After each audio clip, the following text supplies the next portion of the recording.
Good morning and a very warm welcome. Thanks very much for tuning in. You're watching Times Now Live. My name is Amita Vadva. We are standing by for the latest edition of the Prime Minister's Mann Ki Baat edition as we get you the live updates that are now coming in, especially his message with the upcoming festival of Diwali. Before that starts, let's quickly take a look at the top stories of the day. Well, today marks the finale of the PWR Duper India Masters, which is going to witness the best of the best locking horns. Stay tuned to Times Now for all the live updates. All eyes on the Indian finalist Arman Bhatia, as he's also to play in the finals of the men's single and men's doubles and mixed doubles. Smog continues to engulf the national capital as Delhi's air quality remains in the very poor category. Even Mumbai breaches the AQI of 125 as smog covers Marine Drive and several high-rise buildings.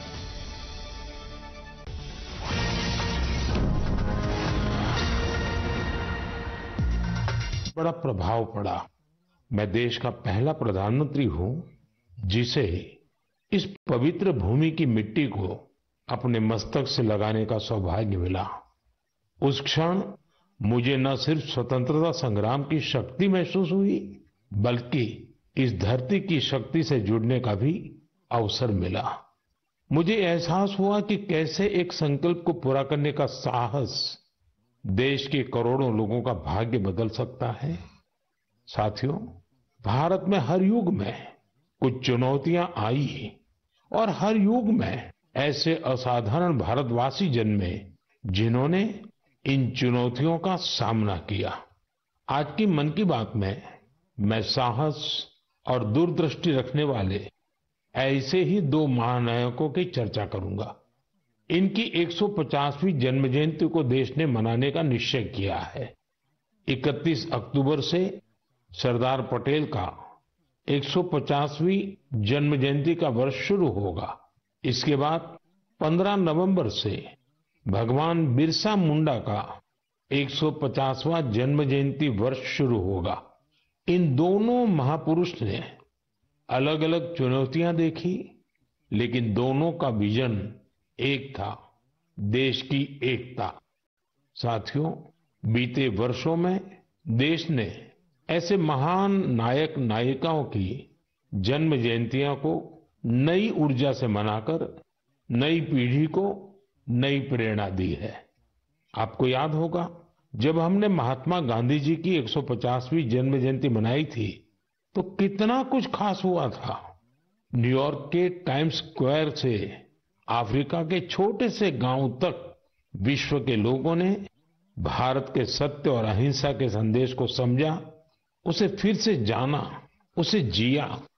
नौजवानों से बुजुर्गों तक, भारतीयों से विदेशियों तक, हर किसी ने गांधी जी के उपदेशों को नए संदर्भ में समझा, नई वैश्विक परिस्थितियों में उन्हें जाना। जब हमने स्वामी विवेकानंद जी की 150वीं जन्म जयंती मनाई तो देश के नौजवानों ने भारत की आध्यात्मिक और सांस्कृतिक शक्ति को नई परिभाषाओं में समझा। इन योजनाओं ने हमें ये एहसास दिलाया कि हमारे महापुरुष अतीत में खो नहीं जाते, बल्कि उनका जीवन हमारे वर्तमान को भविष्य का रास्ता दिखाता है। साथियों, सरकार ने भले इन महान विभूतियों की 150वीं जन्म जयंती को राष्ट्रीय स्तर पर मनाने का निर्णय लिया है, लेकिन आपकी सहभागिता ही इस अभियान में प्राण भरेगी, इसे जीवंत बनाएगी। मैं आप सभी से आग्रह करूंगा कि आप इस अभियान का हिस्सा बने, लोग और कार्य #सरदार150 के साथ साझा करें और धरती आबा बिरसा मुंडा की प्रेरणाओं को #बिरसा मुंडा 150 के साथ दुनिया के सामने लाए। आइए एक साथ मिलकर इस उत्सव को भारत की अनेकता में एकता का उत्सव बनाएं, इसे विरासत से विकास का उत्सव बनाएं। मेरे प्यारे देशवासियों, आपको वो दिन याद जरूर होंगे जब छोटा भीम टीवी पर आना शुरू हुआ था। बच्चे तो इसे कभी भूल नहीं सकते। कितना एक्साइटमेंट था छोटा भीम को लेकर। आपको हैरानी होगी कि आज ढोलकपुर का ढोल सिर्फ भारत में ही नहीं बल्कि दूसरे देश के बच्चों को भी खूब अट्रैक्ट करता है। इसी तरह हमारे दूसरे एनिमेटेड सीरियल्स कृष्णा, हनुमान, मोटू पतलू के चाहने वाले भी दुनिया भर में हैं। भारत के एनिमेशन कैरेक्टर्स, यहाँ की एनिमेशन मूवीज अपने कंटेंट और क्रिएटिविटी की वजह से दुनिया भर में पसंद की जा रही है। आपने देखा होगा कि स्मार्टफोन से लेकर सिनेमा स्क्रीन तक, गेमिंग कंसोल से लेकर वर्चुअल रियलिटी तक एनिमेशन हर जगह मौजूद है। एनिमेशन की दुनिया में भारत नई क्रांति करने की राह पर है। भारत के गेमिंग स्पेस का भी तेजी से विस्तार हो रहा है। इंडियन गेम्स भी इन दिनों दुनिया भर में पॉपुलर हो रहे हैं। कुछ महीने पहले मैंने भारत के लीडिंग गेमर्स के साथ मुलाकात की थी।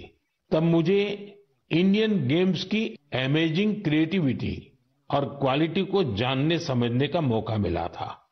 वाकई देश में क्रिएटिव एनर्जी की एक लहर चल रही है। एनिमेशन की दुनिया में मेड इन इंडिया और मेड बाय इंडियंस छाया हुआ है। आपको ये जानकर खुशी होगी कि आज भारत के टैलेंट विदेशी प्रोडक्शन का भी अहम हिस्सा बन रहे हैं। अभी वाली स्पाइडरमैन हो या ट्रांसफॉर्मर्स, इन दोनों मूवीज में हरिनारायण राजीव के कंट्रीब्यूशन को लोगों ने खूब सराहा है। भारत के एनिमेशन स्टूडियोज डिज्नी और वार्नर ब्रदर्स जैसी दुनिया के जाने माने प्रोडक्शन कंपनीज के साथ काम कर रहे हैं। साथियों, आज हमारे युवा ओरिजिनल इंडियन कंटेंट, जिसमें हमारी संस्कृति की झलक होती है, वो तैयार कर रहे हैं। इन्हें दुनिया भर में देखा जा रहा है। एनिमेशन सेक्टर आज एक ऐसी इंडस्ट्री का रूप ले चुका है कि जो दूसरी इंडस्ट्रीज को ताकत दे रहा है।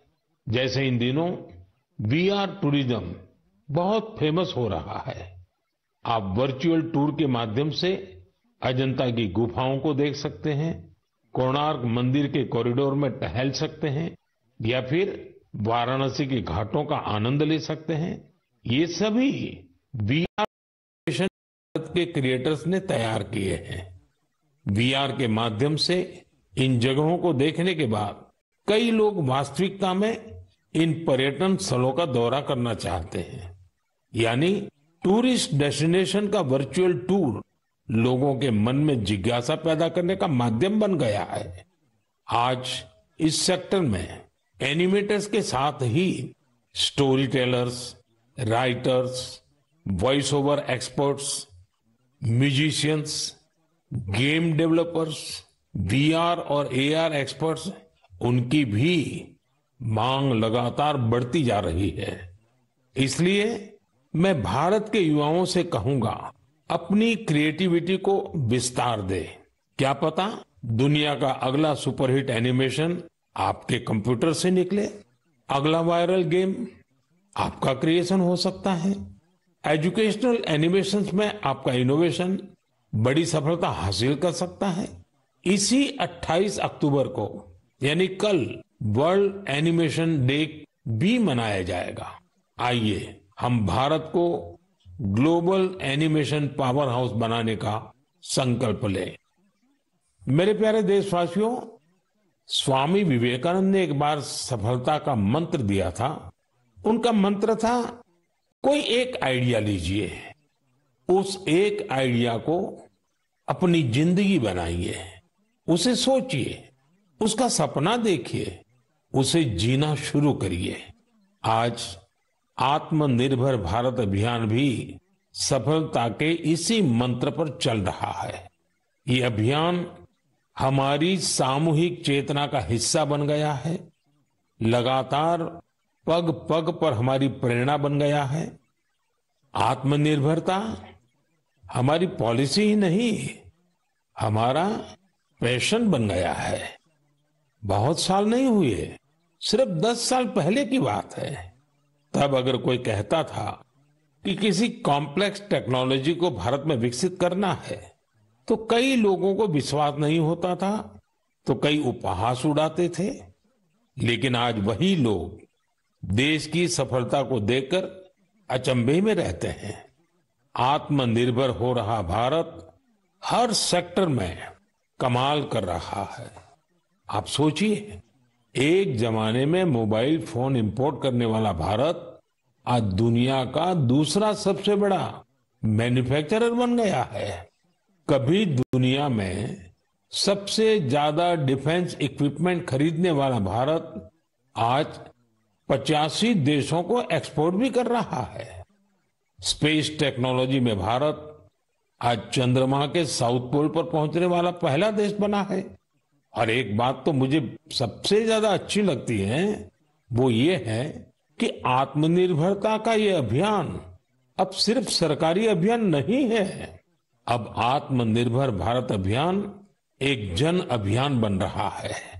हर क्षेत्र में उपलब्धियां हासिल कर रहे हैं।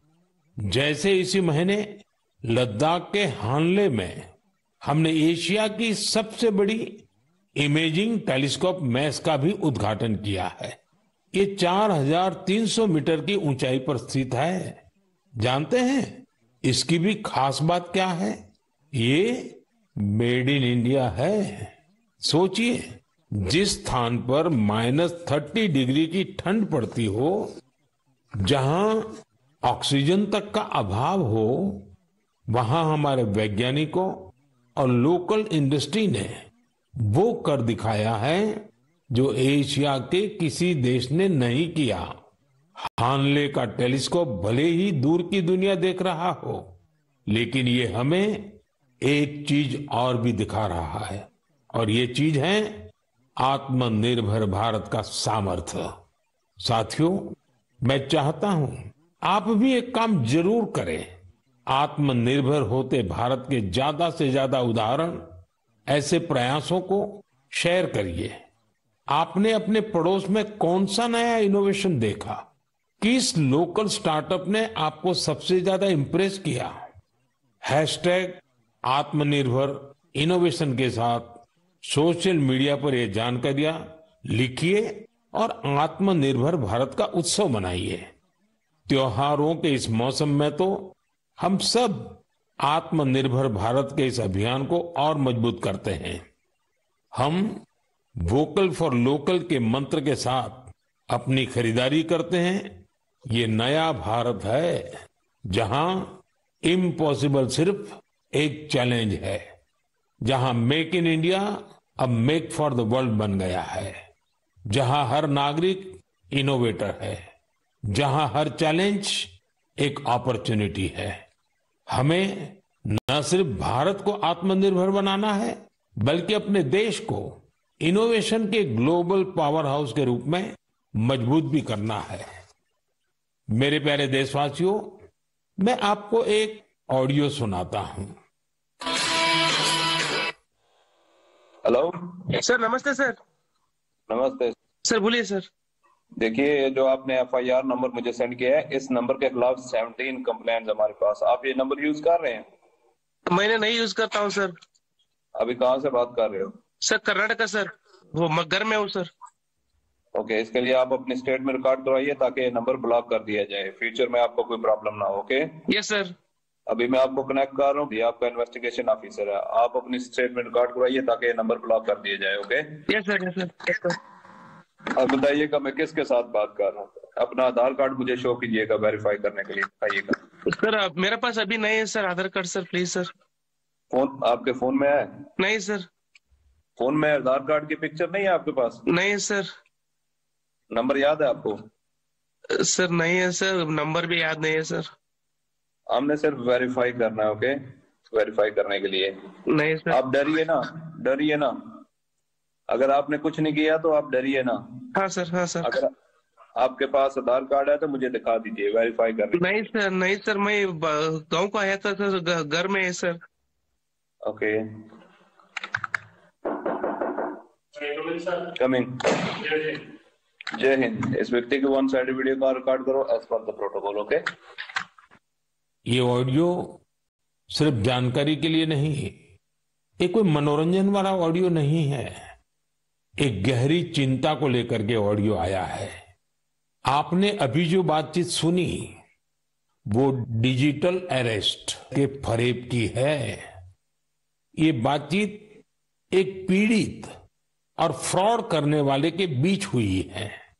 डिजिटल अरेस्ट के फ्रॉड में फोन करने वाले कभी पुलिस, कभी सीबीआई, कभी नारकोटिक्स, कभी आरबीआई, ऐसे भांति भांति के लेबल लगाकर बनावटी अधिकारी बनकर बात करते हैं और बड़े कॉन्फिडेंस के साथ करते हैं।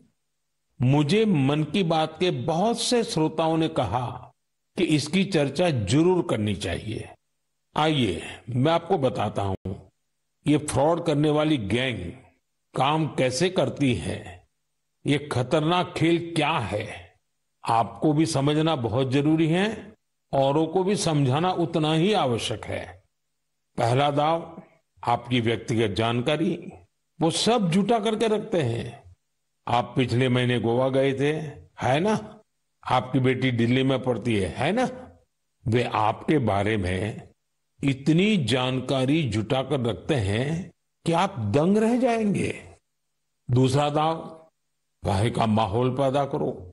वर्दी, सरकारी दफ्तर का सेटअप, कानूनी धाराएं, वो आपको इतना डरा देंगे फोन पर बातों बातों में आप सोच भी नहीं पाएंगे। और फिर उनका तीसरा दाव शुरू होता है। तीसरा दाव, समय का दबाव, अभी फैसला करना होगा वरना आपको गिरफ्तार करना पड़ेगा। ये लोग पीड़ित पर इतना मनोवैज्ञानिक दबाव बना देते हैं कि वो सहम जाता है।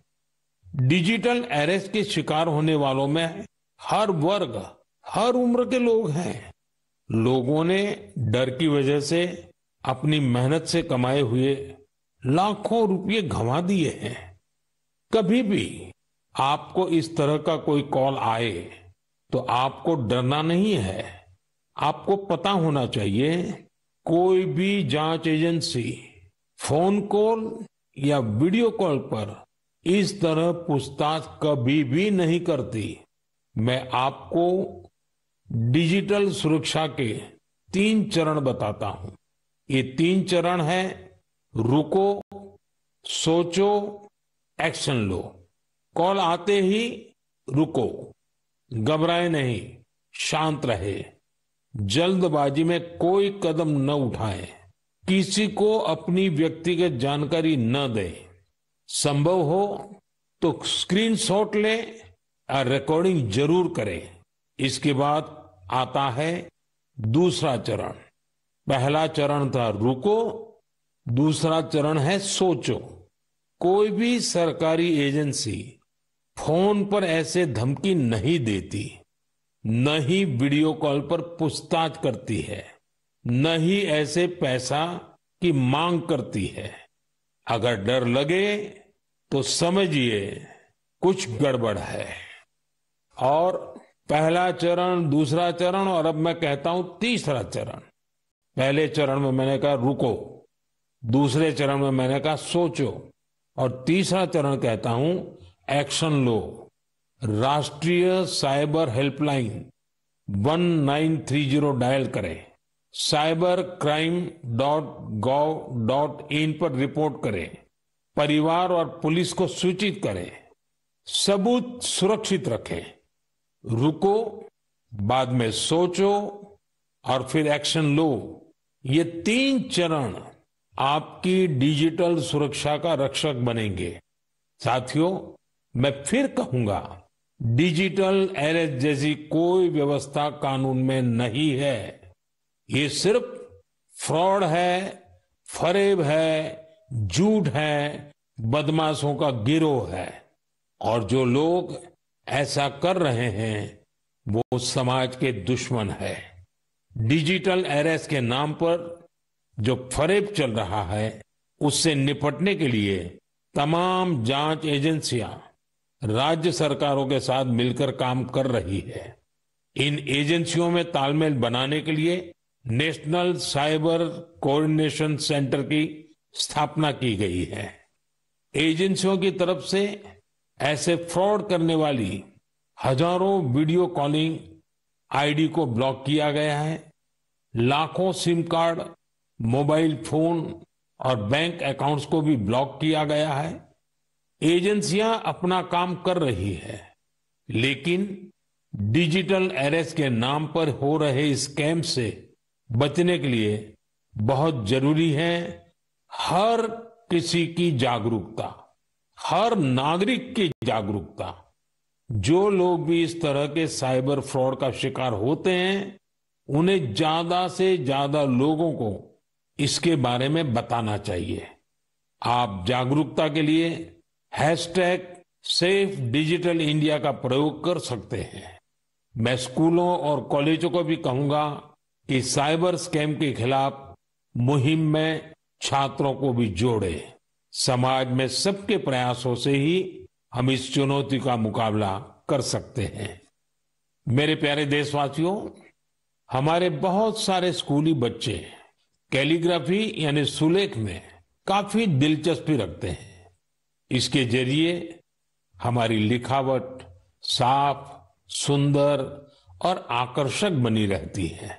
आज जम्मू कश्मीर में इसका उपयोग लोकल कल्चर को लोकप्रिय बनाने के लिए किया जा रहा है। यहाँ के अनंतनाग की फिरदौसा बशीर जी, उनको कैलीग्राफी में महारत हासिल है। इसके जरिए वे स्थानीय संस्कृति के कई पहलुओं को सामने ला रही हैं। फिरदौसा जी की कैलीग्राफी ने स्थानीय लोगों, विशेषकर युवाओं को अपनी ओर आकर्षित किया है। ऐसा ही एक प्रयास उधमपुर के गोरीनाथ जी भी कर रहे हैं।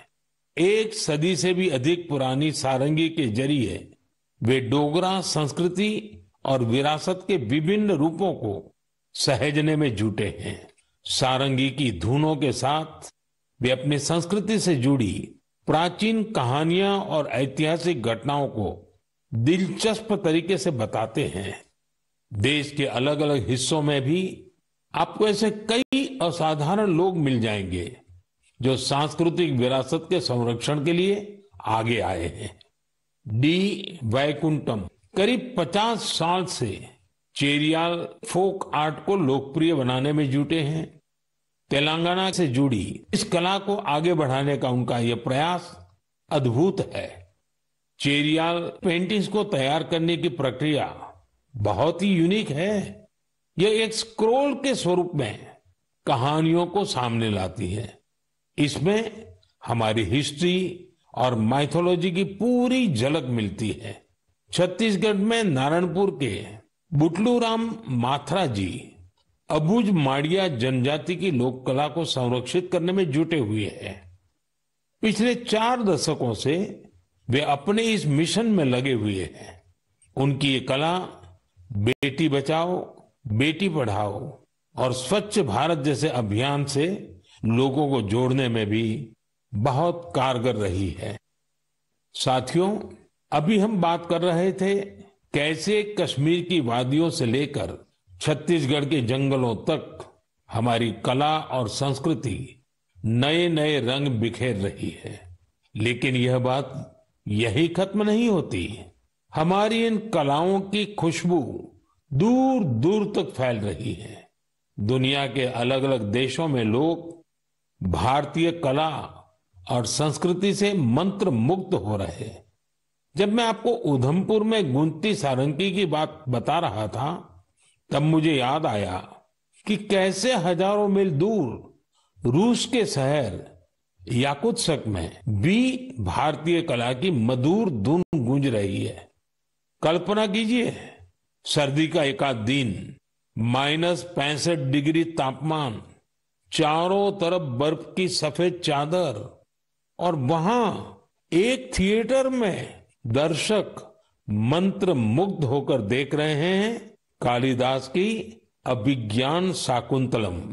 क्या आप सोच सकते हैं, दुनिया के सबसे ठंडे शहर याकुत्स्क में भारतीय साहित्य की गर्मजोशी? ये कल्पना नहीं, सच है। हम सबको गर्व और आनंद से भर देने वाला सच। साथियों, कुछ हफ्ते पहले मैं लाओस भी गया था। वो नवरात्रि का समय था और वहां मैंने कुछ अद्भुत देखा। स्थानीय कलाकार फलक फलम प्रस्तुत कर रहे थे, लाओस की रामायण।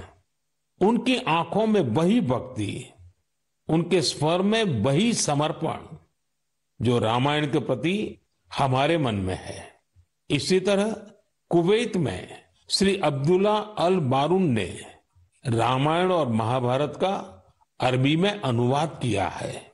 ये कार्य मात्र अनुवाद नहीं, बल्कि दो महान संस्कृतियों के बीच एक सेतु है।